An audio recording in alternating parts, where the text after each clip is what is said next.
Rikthehet pas 30 vitesh në Gjirokastër sporti i pikpongut, një traditë e hershme që rizjohet pas një kohe relativisht të gjatë. Prej 2 ditësh po zhvillohet kampionati kombëtar i pikpongut për U15 dhe U19, organizuar nga Federata Shqiptare e këtij sporti. Janë 12 ekipe dhe rreth 70 lojtarë që kërkojnë mes njëri tjetrit, kur fituesit e 3 vendeve të para do të kenë mundësi të jenë pjesë e kampionatit ballkanik. Pavarësisht se ky kampionat zhvillohet në Gjirokastër, ekipi luftëtarit nuk është pjesëmarrës pasi ky sport nuk po praktikohet ende në qytetin e Gurët dhe nuk ka ekip përfaqësues. Por me këtë rikthim do të jepet një dorë zhvillimit dhe formimit të një ekipi vendas si para 30 vitesh.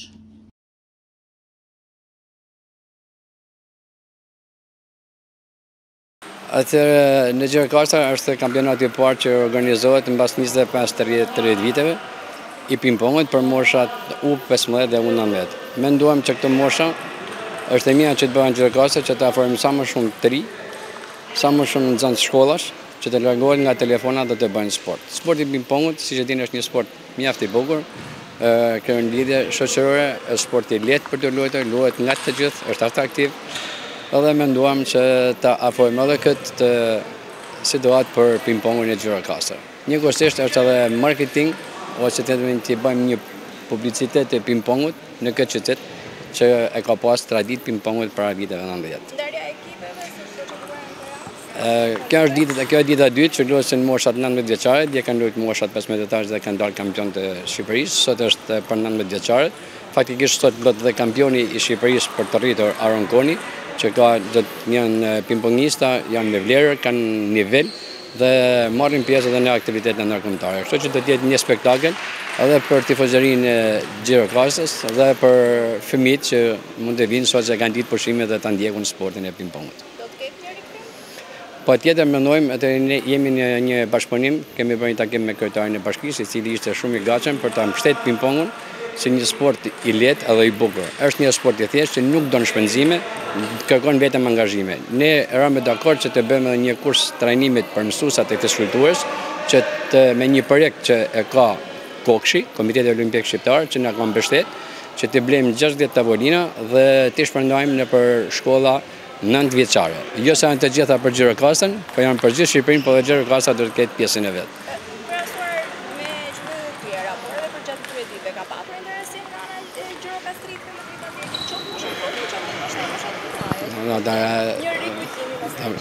me Normal, unë kam parë sportista, sidomos kalamajt, kurse për morshat e rritur përse që ka pasur lëvizje gjeografike dhe kanë lëvizje norta nuk janë në Gjirokastër që t'i takojmë edhe t'i bëjmë. Por unë mendoj që do të jetë një diçka e bukur, një risi për Gjirokastër me këta ambiente mjaft të bukura që ka pallati i sportit, që ne në përgjithësi si pingpong hasim vështirësi se na çellon të bëjmë gjithmonë të shtunë dhe diela garat, por që ka edhe basketball dhe voleyball. Kjo ishte një mikpritje nga Bashkia e Gjirokastër, që cilin ne falenderojmë shumë.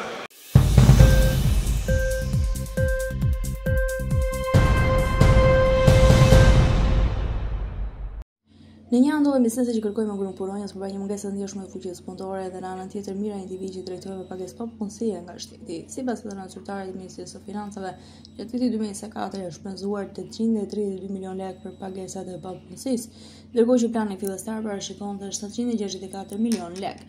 Kjo do të thotë 68 milion lekë më shumë se sa ishte programuar në buxhetin e shtetit, duke reflektuar një rritje të papritur të numrit të përfituesve ose një zgjatje të periudhës së përfitimit për një individ të caktuar.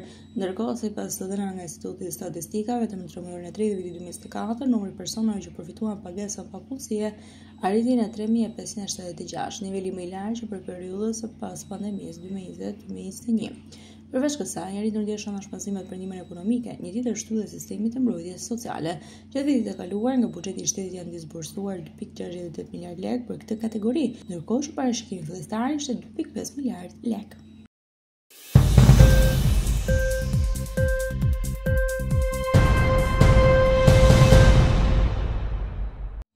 Gjatë takimit të zhvilluar me sipërmarrës dhe përfaqësues të sektorit të turizmit në Saran, kryeministri Edi Rama foli për menaxhimin e plazheve në Shqipëri, duke theksuar se vitin e ardhshëm do të ketë një përmirësim pas nisër masash janë marrë për mbikëqyrjen hapësirës në plazhe, duke përfshirë një ndarje të qartë midis plazheve private dhe atyre publike. Ai ishte gjithashtu se do të nisë dhe përdorimi i teknologjisë në monitorimin e bizneseve dhe kontrollin e transaksioneve. Rama nënvizoi se pas implementimit të fiskalizimit, qeveria po zhvillon një model të ri me Microsoft për përdorimin e inteligjencës artificiale në mbikëqyrjen e biznesit. Ai theksoi gjithashtu se qeveria ka bërë një plan për mbikëqyrjen e plazheve me dron.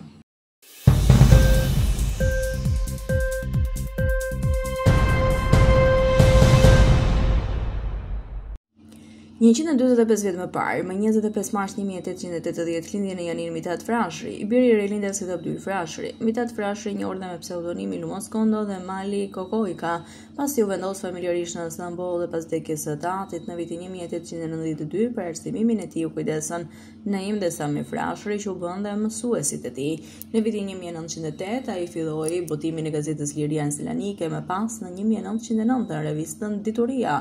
Mitat Frashëri mori pjesë në kongresin e Manastirit në nëntor 1908, ku zgjodh kryetar dhe u caktuan komisionin e alfabetit.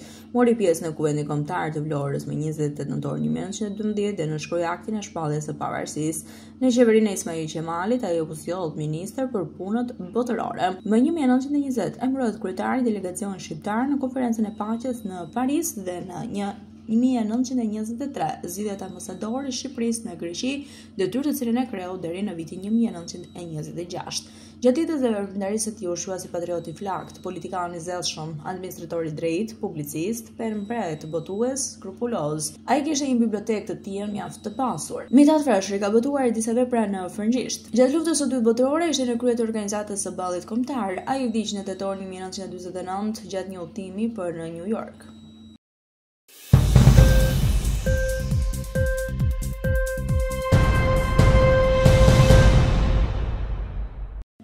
Shërbimet e policisë u shkojnë në ndihmë 3 turistëve grek të cilët kishin humbur orientimin gjatë eksplorimit në motomjete në malin e Priskës në fshatin Pavar Ballaban për shkak të kushteve të vështira atmosferike, terrenit të thyrë dhe errësirës.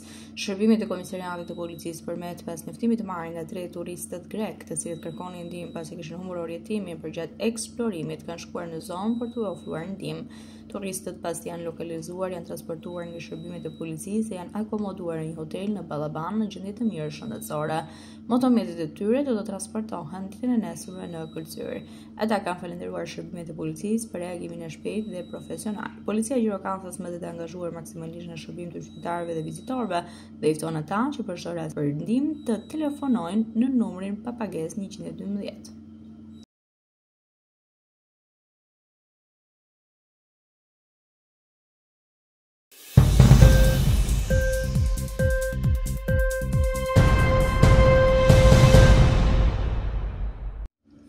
Zyrtarët amerikanë dhe ukrainase përmbyllën bisedimet e tyre në Arabinë Saudite të dielën, një ditë para se negociatorët amerikanë të takohen me përfaqësuesit e Rusisë në përpjekje për të arritur një marrëveshje për armë pushim në luftën në Ukrainë.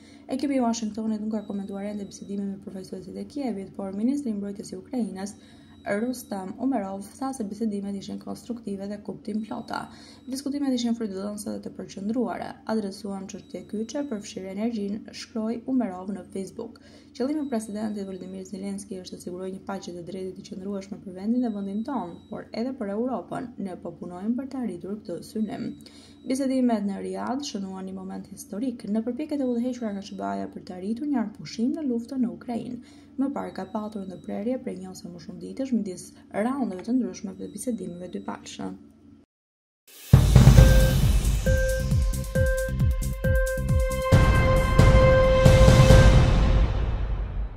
Ushtria izraelite tha se më 23 mars ka rrëzuar një raketë lëshuar nga Jemeni përpara se të hynte në territorin e Izraelit.